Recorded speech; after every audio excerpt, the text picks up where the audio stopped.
Organization structures.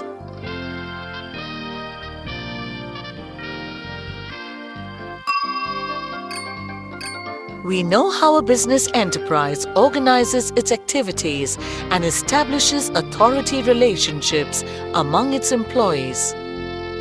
The process of organization culminates into an organization structure. Organization structure is the framework within which managerial and operating tasks are performed. It specifies the relationships between people, work, and resources. Organization structure allows correlation and coordination among human, physical, and financial resources, and this enables a business enterprise to accomplish desired goals. Types of organization structure. Based on the nature and types of activities performed by an organization, an organizational structure can be classified under two categories. 1. Functional structure and 2. Divisional structure. Functional structure. An organization structure formed by grouping together all activities into functional departments and putting each department under one coordinating head is called functional structure.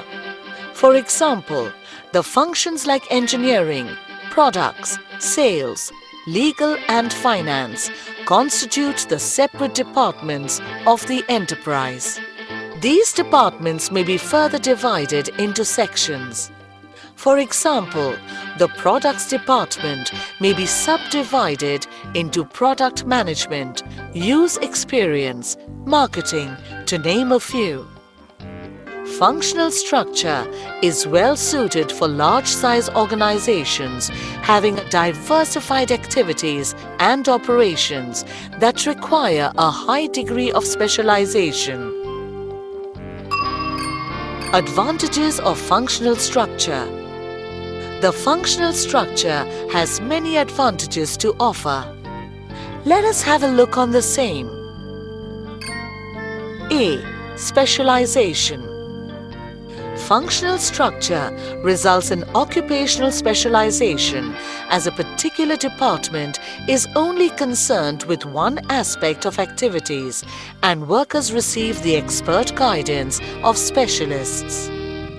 This promotes efficiency in utilization of manpower as employees perform similar tasks within a department and are able to improve performance.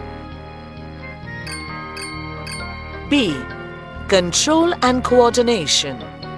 Functional structure promotes control and coordination within a department because of similarity in the tasks being performed. C. Efficiency. Functional structure helps in increasing managerial and operational efficiency, which results in increased profit. D. Duplication of efforts. Functional structure minimizes duplication of efforts, which results in economies of scale and low costs. E. Training. Functional structure makes training of employees easier as the focus is only on a limited range of skills. F. Flexibility. Expansion and contraction is very easy under functional organization as the functions can be added or removed as per the expansion plans of an enterprise. Disadvantages of functional structure. The functional structure has certain disadvantages which an organization must take into consideration before it adopts it. A. Neglected company's objectives. In functional structure, the overall objectives of an enterprise get neglected as all the functions get separated from each other. Each functional head concentrates on the effective performance of the function allocated to its own unit only. B. Lack of coordination. Functional structure may lead to problems in coordination as information has to be exchanged across functionally differentiated departments. C. Conflict of interests. Functional departments operate with considerable independence in an enterprise, and they often have clashes in their interest with the interest of specialists of other departments on the same rank. This leads to frequent conflicts among the specialists. D. Inflexibility.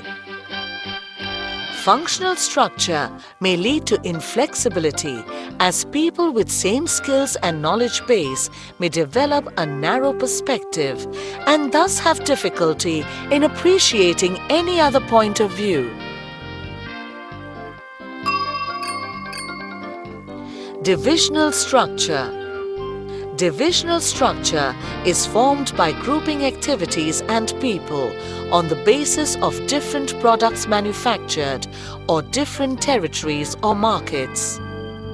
Each division is multifunctional because within each division, functions like research and development, manufacturing, accounting or finance, marketing and so on are performed together to achieve a common goal. Each unit has a divisional manager responsible for performance and who has authority over the unit. Divisional structure is suitable for business enterprises which manufacture a large variety of products using different productive resources. Advantages of divisional structure. The divisional structure offers many benefits. A quick look on the same. A. Varied skills. Product specialization helps in the development of varied skills in a divisional head, and this prepares him for higher positions. The divisional head gains experience in all functions related to a particular product. B. Facilitates performance measurement. The performance of individual products or groups can be accessed easily and objectively in divisional structured organization as the focus is made on individual product line. C. Flexibility and initiative. Divisional structure promotes flexibility and initiative in an enterprise as each division functions as an autonomous unit, which leads to faster decision making. D. Expansion and growth. Divisional form of organization structure facilitates expansion and growth as new divisions can be opened without disturbing the existing ones by merely adding another divisional head and staff for the new product line. Disadvantages of divisional structure. The divisional structure has certain disadvantages. Let us understand the same in detail. A. Conflict. In divisional structure, conflict may arise among different divisions with reference to allocation of funds. Moreover, a particular division may seek to maximize its profits at the cost of other divisions. B. Duplication of activities. Divisional organizational structure is quite costly due to duplication of activities across products. Each division with separate set of similar functions increases expenditure of a business enterprise. C. Self-centered. In a divisional structure, every division becomes self-centered and concentrates on its own profits only, and sometimes at the cost of the profits of other divisions. This may hamper the overall performance of an organization. Types of organizations. On the basis of relationships, we can classify organizations into two types. 1. Formal organization, and 2. Informal organization. Let us learn about these types in detail. Formal organization. Formal organization refers to the organization structure which is designed by management to accomplish a particular task. Formal organization clearly specifies the boundaries of authority and responsibility, and there is a systematic coordination among various activities to achieve organizational goals. The structure in a formal organization can be functional or divisional. Features of formal organization. The features of a formal organization are as follows. A. Authority and responsibilities. Formal organization specifies the relationships among various job positions and the nature of their interrelationship. B. Rules and procedures. Formal organization lays down rules and procedures essential for the achievement of objectives specified in plans. C. Integration. Formal organization coordinates, interlinks, and integrates the efforts of various departments. D. Smooth functioning. Top management deliberately designs formal organization in order to facilitate smooth functioning of an enterprise. E. Preference to work. Formal organization gives more emphasis on work to be performed than interpersonal relationships among employees. Advantages of formal organization. Formal organization offers many advantages. Let us understand these advantages. A. Fixing of responsibility. In a formal organization, it is easier to fix responsibilities due to clearly defined mutual relationships. B. Avoids duplication of efforts. Formal organizations help in avoiding duplication of efforts due to clarity in the role and duties of each member. C. Unity of command. Through formal organization, top management established chain of command in order to maintain unity of command. D. Achievement of objectives. Formal organization leads to effective accomplishment of goals through systematic allocation of duties and responsibilities to each employee. E. Stability. Formal organization provides stability to an organization. A business enterprise can keep operating in spite of changes in workforce.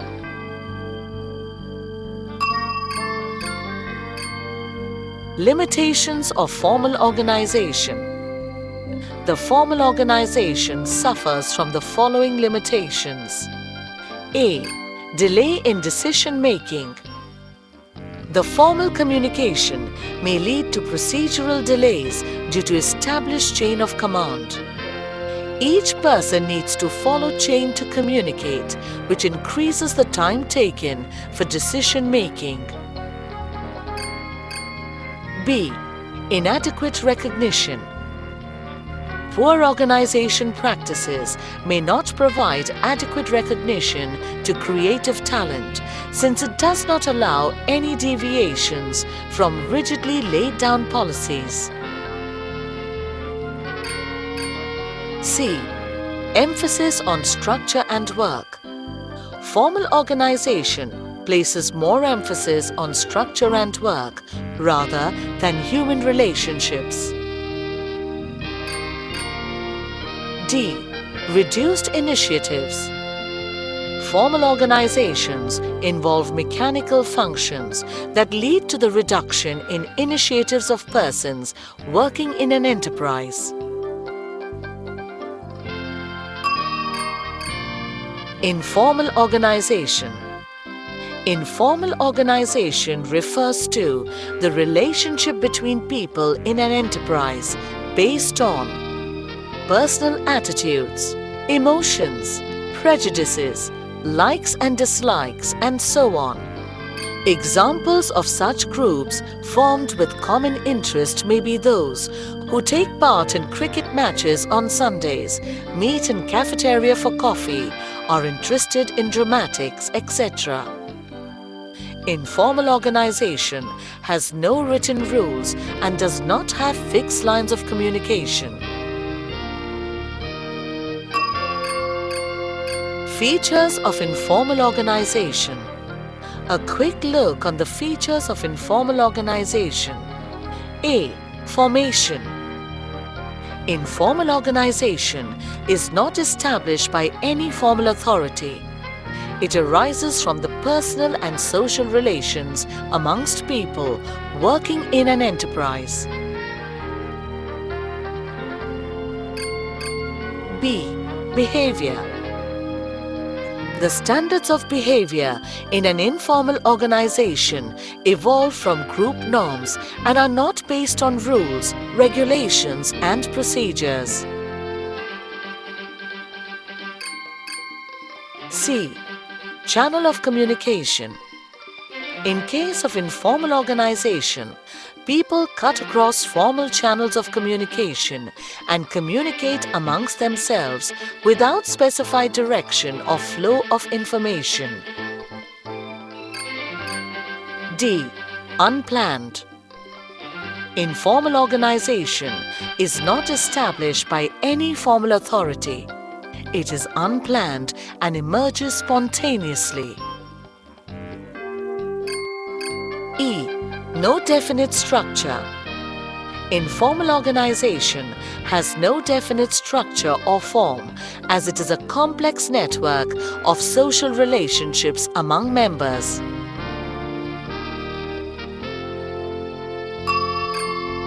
Advantages of informal organization. The informal organization offers many benefits. A quick look at the same. A. Spread of information. An informal organization leads to faster spread of information as well as quick feedback due to the absence of prescribed lines of communication. B. Social needs. Informal organization acts as a means by which employees of an enterprise achieve a sense of security and belongingness. This enhances their job satisfaction to group members. C. Psychological satisfaction. Informal organization gives psychological satisfaction to employees of an enterprise. Informal organization acts as a safety valve for the emotional problems and frustrations of workers of an enterprise. D. Organization objectives. Informal organization contributes towards fulfillment of organizational objectives by compensating for inadequacies in the formal organization. For example, employees' reactions towards plans and policies can be tested through the informal network. Disadvantages of informal organization. The informal organization has certain disadvantages. Some of them are as follows. A. Rumors. Informal organization may work against the interests of a formal organization, as the former is very much affected by rumors. The original story gets filtered and becomes distorted when people add details of their own interest to the message. B. Resistance to change. Informal organization has its own culture and traditions. Hence, sometimes these groups oppose changes proposed by management. Such resistance to change may delay or restrict growth. C. Clash in interests. Informal organization pressurizes members to conform to group expectations. This can be harmful to an organization if the norms set by an informal group are against organizational interests. To conclude, an organization structure is the framework within which managerial and operating tasks are performed. It specifies the relationships between people, work and resources. An organizational structure can be classified into two categories on the basis of nature and types of activities. 1. Functional structure and 2. Divisional structure. Functional organization structure groups activities on the basis of functions. The advantages of such a structure are specialization, better control and coordination, managerial and operational efficiency, minimizes duplication of efforts, ease in training employees, and ease in expansion and contraction. The disadvantages are neglected company's objectives, lack of coordination, conflict of interest, and inflexibility. Divisional organization structure group activities on the basis of products. The advantages of such an organizational structure are varied skills, ease in performance measurement, flexibility, expansion and growth. The disadvantages are departmental conflicts, duplication of activities, self-centered. On the basis of relationships, organizations may be classified into two types: formal organizations and informal organization. Formal organization is designed by the management to achieve organizational goals. Its advantages are fixation of responsibility, prevents duplication of efforts, unity of command, achievement of objectives, and stability. The disadvantages of formal organization are procedural delays, inadequate recognition of creativity, emphasis on structure and work, reduced initiatives. Informal organization arises out of interaction amongst people at work. The advantages of an informal organization are spread of information, fulfillment of social needs, psychological satisfaction, organizational objectives. Its disadvantages are rumors, resistance to change, and clash in interests.